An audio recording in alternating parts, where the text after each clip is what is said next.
পৰিৱেশ আৰু বন বিভাগৰ মন্ত্ৰী মাননীয় শ্ৰীযুত চন্দ্ৰমোহন পাটোৱাৰী জাগিৰোড সমষ্টিৰ সন্মানীয় বিধায়ক তথা অসম চৰকাৰৰ জলসম্পদ তথ্য আৰু জনসম্পদ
আমাৰ অভয়াৰণ্য আমাৰ টুৰিষ্টসকলৰ কাৰণে মুকলি কৰি দিয়া হ'ল।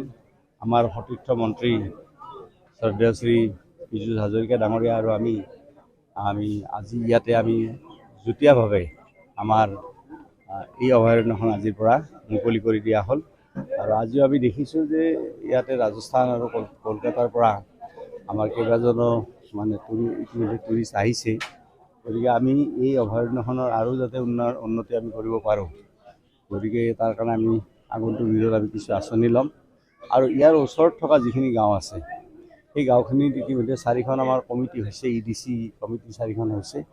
এই কমিটিকেইখনৰ লগতো আমি আলোচনা বিবেচনা কৰি যাতে তেওঁলোকে কিছুমান সুবিধা যাতে পাব পাৰে আমাৰ ফৰেষ্টৰ পৰা, যাতে তেওঁলোকে ফৰেষ্টৰ ওপৰত ডিপেণ্ডেণ্ট নহয়, তেওঁলোকে যাতে নিজৰ ইনকামটো নিজে কৰিব পাৰে। তাৰ কাৰণেও আমি এই EDC 4টা যে গঠন হৈছে তেওঁলোকক আমি সহায় কৰাৰ কাৰণে আজি আমি সিদ্ধান্ত লৈছোঁ। আৰু এইবাৰ প্ৰথমবাৰৰ বাবে ইয়াতে আমি ট্ৰেকিঙৰ ব্যৱস্থা কৰিছোঁ। এই পাহাৰৰ ওপৰত ট্ৰেকিং হ'ব এইবাৰ, এইটো প্ৰথমবাৰৰ বাবে হৈছে এইটো। গতিকে আগন্তুক দিনত আমাৰ লক্ষ্য থাকিব যে আমাৰ পবিত্ৰ অভয়াৰণ্য আমি আৰু বেছি ইয়াত উন্নয়ন কৰি এইটো যাতে আমি আমাৰ ভাৰতবৰ্ষৰ সকলোৰে দৃষ্টি আকৰ্ষণ কৰাৰ লগে লগে পৃথিৱীৰ টুৰিষ্ট মেপত যাতে আমাৰ পবিতৰাও যায়, গতিকে তাৰ কাৰণে আমি ব্যৱস্থা আগন্তুক দিনত লোৱাৰ কথা চিন্তা চৰ্চা কৰি আছোঁ। আৰু তাতে ইয়াৰ স্থানীয় ৰাইজৰো আমি সহযোগ বিচাৰিছোঁ যাতে তেখেতসকলে এই আমাৰ অভয়াৰণ্যখন ৰক্ষণাবেক্ষণত তেখেতসকলে সহায় সহযোগ কৰে আমাৰ ফৰেষ্ট বিভাগৰ লগত।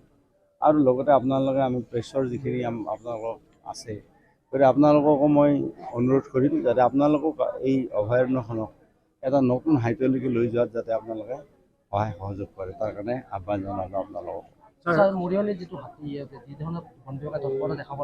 নাই, বন বিভাগে তৎপৰতা দেখুৱাইছে। মই নিজে জানো, মই মিটিঙতো কৈছোঁ আজি আহোঁতেও সেই কথাখিনি পাতি আহিছোঁ যে তাতে মানে হাতীটো এটা এনেকুৱা জেগাত মানে পৰিছে, আমাৰ বন বিভাগৰ গৈছে।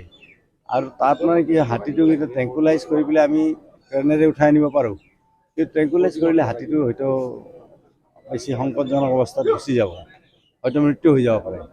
সেইকাৰণে ট্ৰেংকুলাইজ কৰা নাই। গতিকে আমি শ্লপিং কিছুমান এটা কাটি লৈছোঁ, লৈ পেলাই তেনেকৈ লাহে লাহে হাতীটো উলিওৱাৰ কাৰণে আমি ব্যৱস্থা কৰিছোঁ।